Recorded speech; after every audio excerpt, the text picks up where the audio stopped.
parti.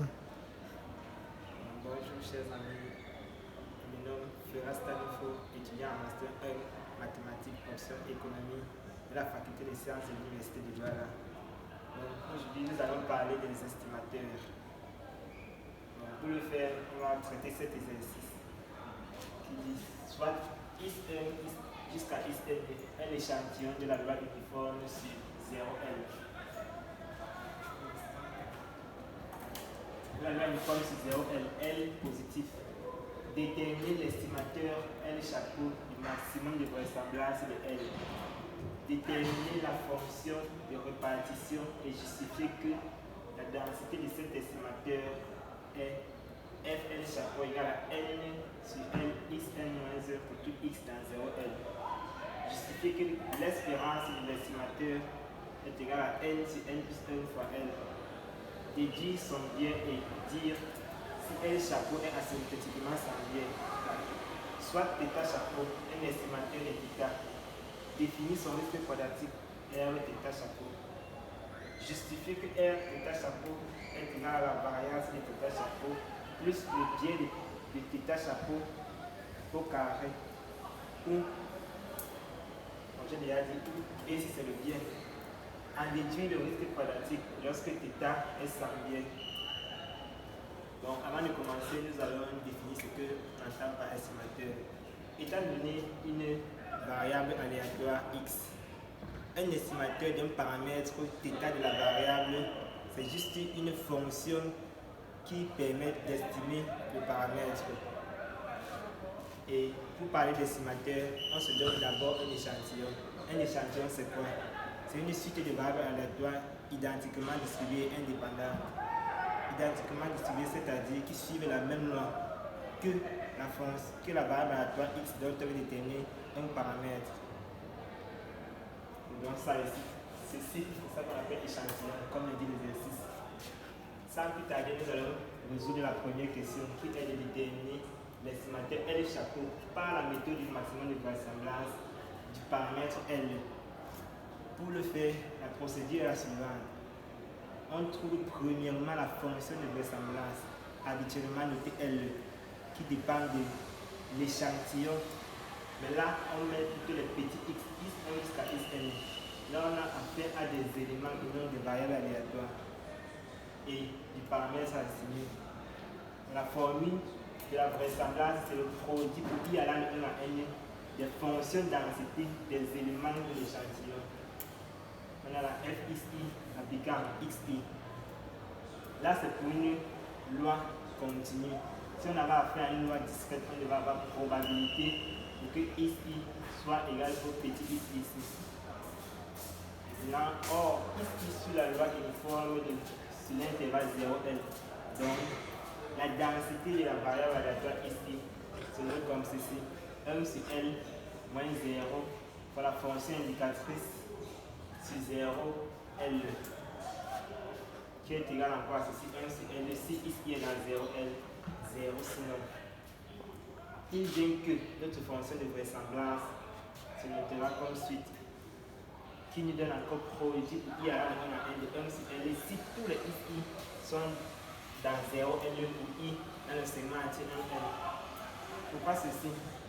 Parce que nous avons vu que l'élément ci nous donne, on a vu ça plus haut, l'élément ci, ça nous donne 0 si ici n'est pas dans 0L et ça donne 1 si ici est dans 0L. Avec si on se ramène à cet endroit, étant donné qu'il y a un produit là-devant, s'il existe un ici qui ne soit pas dans 0L, alors le 1, la fonction indicatrice va me donner 0. Par la suite, il faudrait que tous les ici soient dans 0L pour que j'ai un élément qui soit non nul ici, qui me donnera 1 sur L. Ainsi dans la fonction de vraisemblance, que j'ai noté comme ceci plus haut. Étant donné que la méthode du maximum de vraisemblance nous permet ici de trouver le paramètre L qui maximise la fonction grand L. Une fois la fonction grand L déterminée, nous devons essayer de la maximiser. Maximiser cette fonction étant donné qu'elle a deux valeurs. ça revient à maximiser le bas et le haut. Mais le bas étant déjà nul, il revient juste à maximiser la partie supérieure-ci. Donc, cela veut dire ceci c'est réduit à maximiser 1 c'est L puissance N, tel que pour tout I dans le segment entier 1N, on est XI soit dans 0L. Il revient à minimiser le dénominateur. Quand on veut maximiser une fonction inverse, le but est juste de minimiser le dénominateur. C'est ça qu'on vient de traduire ici. On veut minimiser 1 sur L, on veut minimiser L puissance L, tel que pour tout I dans le segment entier 1N, XI soit dans 0L. Ce qui revient à minimiser L, étant donné que ça c'est une fonction polynôme. Minimiser ceci revient juste à minimiser L, tel que pour tout I dans le segment entier 1N, ici soit dans 0L. On a pour tout I appartenant à 1N, ici est dans 0L, que j'ai noté étoile. Étoile, ça veut impliquer que pour tout I là-dedans, ici soit inférieur ou égal à L, seulement traduit l'appartenance de ici à cet intervalle.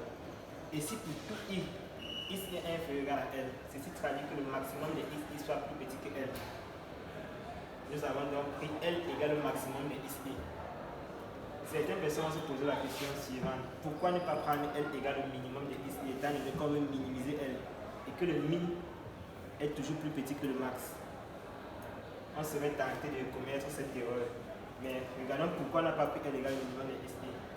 Si je prends L ici égale au minimum de ici, et j'ai dit que ma fonction de vraisemblance vaut ceci, si pour tous les ici on a ici dans 0L et 0 sinon. Admettons que je viens mettre L ici égale au min de ici. J'aurai pour tout I appartenant à l'intervalle, pour tout I appartenant au segment entier ici. Ici est dans 0, 0 min de ici. Mais est-ce que tous les ici là sont bien là-dedans? Il va y avoir des ici qui ne seront pas dans 0 min de ici. C'est pour cela qu'on va prendre L ici égale au max de ici, de telle sorte que ça contient tous les ici. Parce que la fonction ici me donne la valeur ici quand la condition ici est vérifiée. Donc, le L ici doit être le max de ici et non le min. Voilà donc le paramètre à estimer que nous venons de trouver. Le paramètre qui maximise la fonction de vraisemblance. Et l'estimateur ici, comme on a dit à l'entrée de jeu, c'est une variable aléatoire. Une fois qu'il a trouvé ceci, notre L chapeau qui est l'estimateur, c'est maintenant le max des ici. Tous les ici sont des variables aléatoires, non plus des petits ici. Ce sont les grands ici, I coïncident entre 1 et N. Voilà donc mon estimateur du petit L par la méthode du maximum de vraisemblance. Maintenant, on demande de trouver la fonction de répartition de L chapeau. Nous savons que la fonction de répartition, c'est une fonction qui va de R vers 0, 1, qui est une fonction en escalier. Pour déterminer la fonction de répartition, c'est fixe d'avant X dans R. Et le X, on va le subdiviser en fonction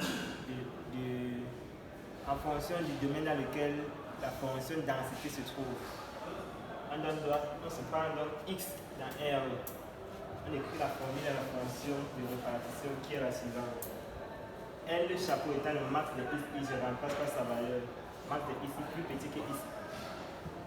Et le max est plus petit qu'un certain élément. Ça veut dire que tous les X 1 jusqu'à Xn sont plus petits que le X en question. Et nous avons dit que la suite des variables aléatoires X1 jusqu'à Xn était un échantillon.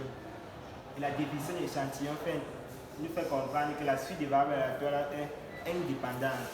Et donc ici, la probabilité des événements indépendants, ce qui va me donner le produit des probabilités.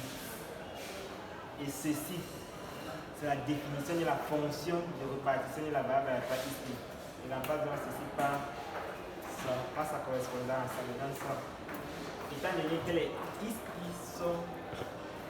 suivent la même loi que la variable aléatoire X, donc la fonction densité coïncide avec la fonction densité de la variable aléatoire X. Le produit des éléments ici me donne l'élément ici puissance N. Étant donné qu'ici, la fonction ci ne dépend pas de I. Et donc le produit de fx appliqué à x de toi la puissance N. Ce qui vient donc que la fonction densité, la fonction de répartition de L chapeau est égale à ceci. traduit juste la fonction de répartition de la variable aléatoire x. Là voici. Puissance L2. Or, x suit la loi uniforme des paramètres. La loi uniforme sur l'intervalle 0 L2. Ce qui veut dire que la densité de x appliquée en t au 1 sur L si qui est dans 0 L, 0 sinon. On traduit ceci parce qu'il veut calculer l'élément C. Dans C est bien, on a dit qu'on se donnait x dans R. Il veut calculer la fonction de répartition en fonction de petit x. Si x est négatif, étant donné qu'on veut calculer l'intégrale de moins l'infini à x de toute cette quantité, le t ici est coincé dans l'intervalle moins l'infini x. Donc si x est non négatif, ça implique que le t ici soit négatif. Et par définition de fx, on aura fx de t égale à 0. D'où je vais mettre que la répartition de L chapeau appliqué à x est l'intégrale de moins l'infini à 0 de 0 dt puissance L qui est bien évidemment 0. Maintenant, si x est coincé entre 0 et L, on aura ce cas de figure. La fonction densité là va me donner 1 sur L. Je viens donc écrire ceci. L'intégrale ça va de moins l'infini à x. Je vais donc intégral de. Comme x est coincé entre 0 et L, je vais d'abord quitter de moins l'infini à égal à 0. Puis de 0 à L. À x étant plus loin. Ici là de 0 à x. Fx de t dt à la puissance L. Ce qui me donne ceci plus ceci. Car la densité si vaut 1 sur L dans l'intervalle 0x qui est encore l'intervalle 0L. Et ceci. On obtient x sur L à la puissance L. Si x est supérieur ou égal à L, notre intégrale va se subdiviser en ceci de moins l'infini à 0 plus de 0 à L plus de L à x. De moins l'infini à 0, la densité vaut 0. De 0 à L, la densité vaut 1 sur L. Et de L à x, la densité vaut 0. Tout calcul fait, on a la fonction de répartition sur cet intervalle vaut 1.